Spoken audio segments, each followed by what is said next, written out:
Peças raras. E agora está na hora de chamar o professor Marcelo Abud. Tem um filme aí estourando a principal bilheteria brasileira aí dos últimos tempos. Todo mundo comentando, é aquele filme que o boca a boca está funcionando. Todo mundo diz que é um filme espetacular. Vamos lá, o professor Marcelo Abud vai contar essa história para a gente. Hoje pode.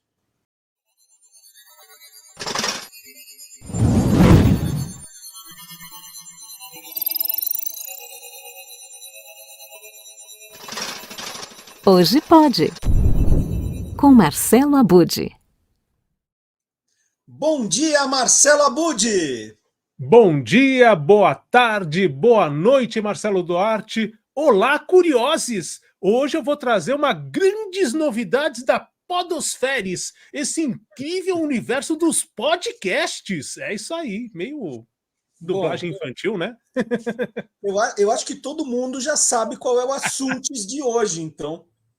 Pois é. Eu aproveitei a estreia do filme, aliás, fui ver no dia que estreou, viu, Marcelo Duarte, o Mussum, o Filmes, adorei, viajei no tempo e gostei muito da maneira como foi conduzida a narrativa, enfim, super indico o filme.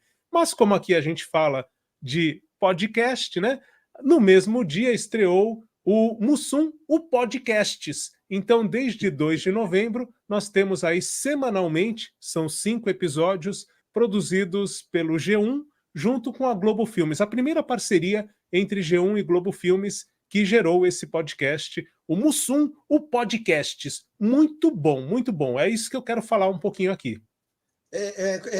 Falando de bastidores, de como foi feito o filme, entrevista de atores, o que tem no Podcasts? Não é isso, não é Não? isso. O grande barato é um documentário.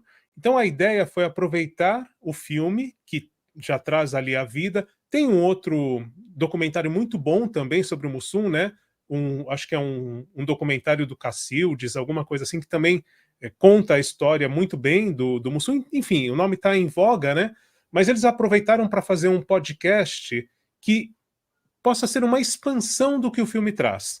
Então, tudo que está no filme está no podcast também, mas de uma maneira ampliada, com depoimentos, com entrevistas exclusivamente gravadas para o podcast, e é bem interessante esse formato de documentário. Então, a proposta é aprofundar detalhes tanto da vida quanto da carreira do Antônio Carlos Bernardes Gomes, o nome, né, do Mussum, que, além de trapalhão, ele foi importante no samba, foi um dos fundadores do Originais do Samba, e também atuou muito na divulgação da Estação Primeira de Mangueira, tanto nos Trapalhões quanto fora da televisão, né? E no final, enfim, da vida, tudo, ele se dedicava a uma aproximação com a Mangueira até social, né? Cidadã, muito interessante, incentivando lá os jovens com a história dele, indo pessoalmente, tendo uma atuação muito forte também social. Então, tudo isso está no filme, né?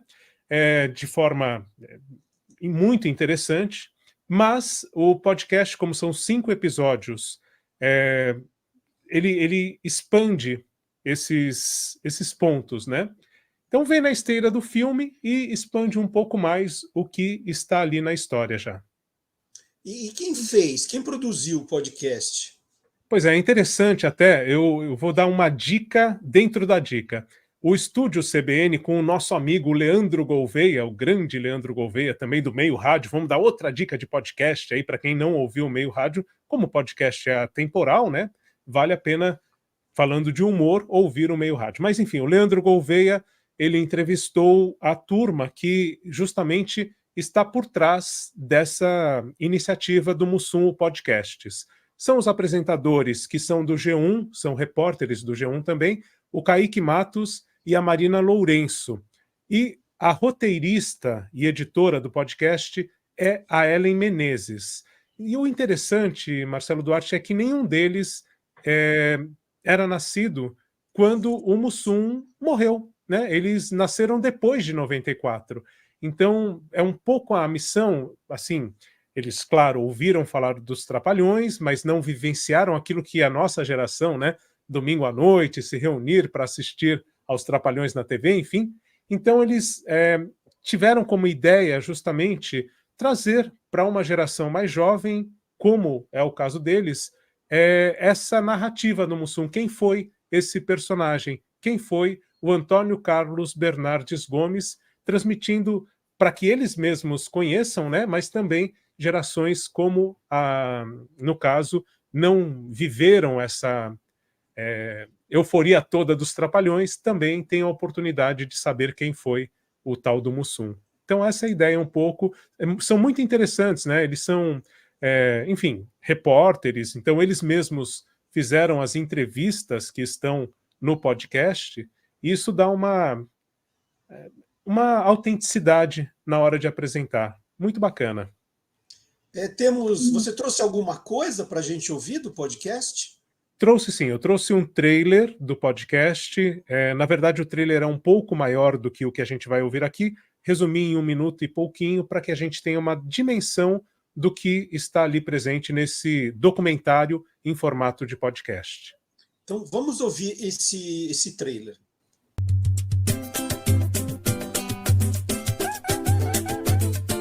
Ele nasceu em uma favela da Zona Norte carioca e estrelou esquetes que muitas vezes são vistas como controversas.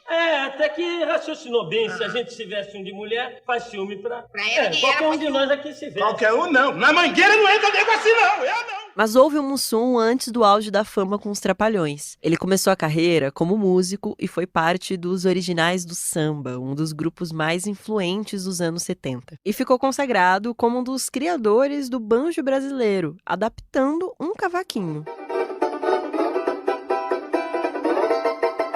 Eu sou o Kaique Matos. Eu sou a Marina Lourenço e esse é o Mussum, o Podcasts, uma série do G1 e da Globo Filmes, dividida em 5 episódios que desvendam a vida e a carreira do Mussum. Aqui você vai entender por que Mussum é um Mussum e ouvir histórias de familiares, de gente que trabalhou com ele e de admiradores, como o Martinho da Vila, o Hélio de la Penha e o Renato Aragão. Se pudesse definir o Mussum, eu definia que era uma alegria viva. Mostrando que o Mussum foi muito mais do que só um trapalhão, um tocador de reco-reco, um torcedor do Mengão, um amante da Mangueira ou um apreciador de mé. Os episódios estarão disponíveis semanalmente, a partir do dia 2 de novembro. No G1, no Globoplay e na sua plataforma de streaming. Mais uma pergunta, Budi. A gente falou da importância do Mussum aí nos Trapalhões, e os outros participantes dos Trapalhões, o Didi, o Dedé, eles participam do podcast, eles dão depoimentos?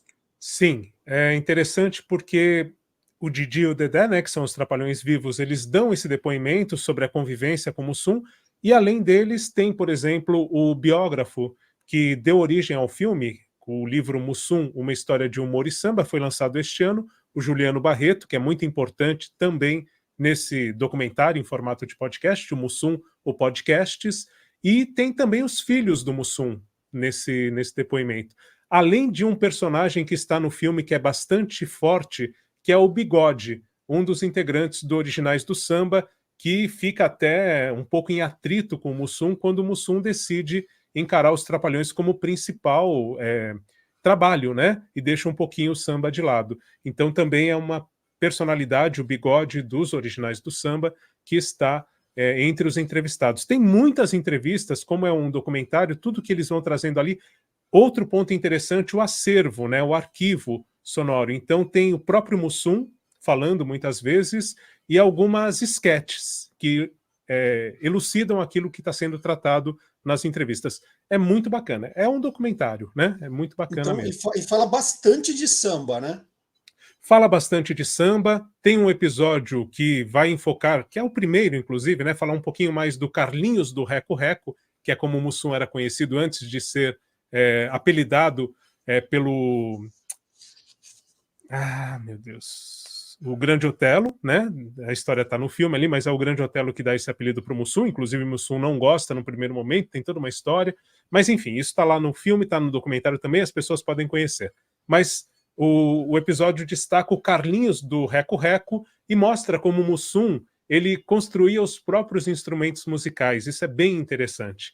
E outra ênfase, por exemplo, vai ter um episódio que vai ter como foco os Trapalhões. E por aí afora. Então tem vários. Tem o período que ele estava na aeronáutica e que era uma forma de segurança financeira, né? A mãe dele investiu muito na educação para que ele seguisse essa carreira militar, enfim, mas aí na aeronáutica, por exemplo, ele já estava nos originais do samba, e quando ele ia aparecer na televisão, ele ficava meio escondido, tudo, porque ele não falava na aeronáutica que estava indo para uma apresentação dos originais do samba. Enfim, muitas histórias interessantes, e estão todas no filme e no podcast de forma ampliada, com esses depoimentos, inclusive com o Didi, com o Dedé, com familiares, com pessoas que conviveram, e com o arquivo, né? O arquivo que é bem, bem bacana. Um outro destaque que eu queria dar, que eu acho que tanto o filme quanto o podcast trazem, é o interesse por outras personalidades que são muito importantes na música popular, por exemplo, e que valorizam a cultura negra também no nosso país, né? Então estão ali a Elza Soares, a Alcione, o Cartola, o Jorge Benjor, são pessoas que conviveram com o Mussum, né? Quer dizer, o Mussum acabou convivendo com essas pessoas, que ele foi chegando junto, né, naquele período, descobrindo. O Cartola já estava ali, já era o Cartola conhecido, né? Mas, enfim, tudo isso acho que traz também para as novas gerações um interesse por buscar esses nomes, saber quem foram esses artistas que são muito representativos na nossa música. Acho que tem esse papel também no filme e no podcast. Olha, você me deixou com vontade de ver o filme e de ouvir o podcast. Então, missão cumprida, tá, Budi? Missão cumpridíssima. Tá Não bom? vai se arrepender. Então, olha, muito obrigado. Hoje à tarde eu já vou ao cinema, com certeza. E na sequência eu já vou ouvir o podcast também. Tá certo. Grande abraço para você. Oi? Um abraço. Um abraço. Até dia 25. Tá feito. Tchau, Budi. Valeu. Bom fim de semana. Tchau. Igualmente. E o professor Marcelo Abud falou que o filme, logo o podcast, também foi inspirado num livro do Juliano Barreto. Aí ele mostrou outro. Eu tenho esse aqui, ó. Eu não sei se são livros totalmente diferentes ou se é uma atualização desse. O que eu li é esse aqui, ó, Mussum Foreves, Samba, Mé e Trapalhões, do mesmo Juliano Barreto, né? Esse novo Mussum, história de história de humor e samba. Eu não sei se é a mesma coisa, mas esse é um tremendo livro. Tem um caderno de fotos. Você vê, ó? Olha só, tem muita coisa legal. Não sei se é o mesmo, se aquela é uma edição atualizada ou não, depois eu vou tentar descobrir. Mas é que esse é tão completo que eu estou achando que aquele é só uma atualização. Isso aqui é muito completo, é um belo livro.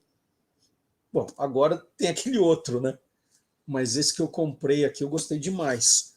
Tá, o Juliano Barreto, parabéns, hein? É muito legal quando um livro se transforma num filme, depois num podcast, né? E é uma pesquisa muito bem feita, né? Adoro biografias, adoro. E essa aqui, espetacular.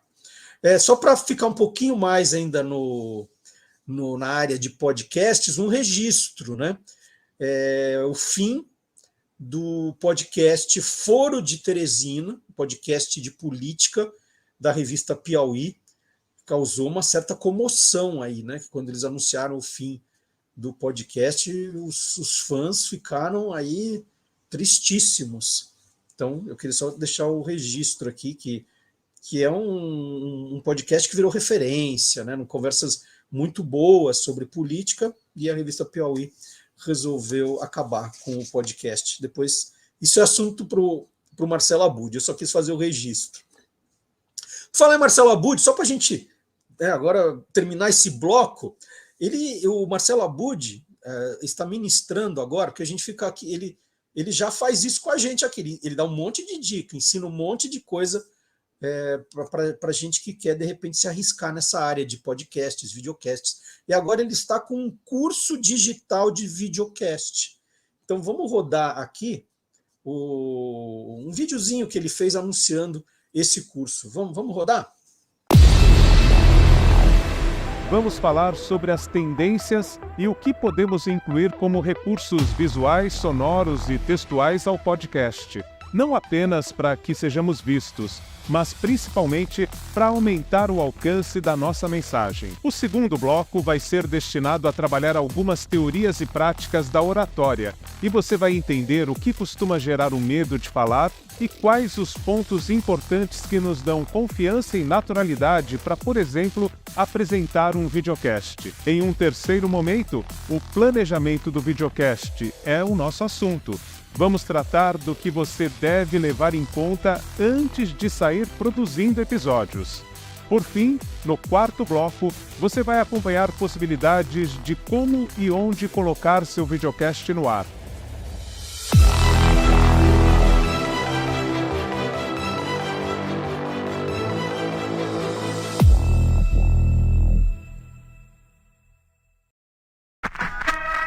Peças raras.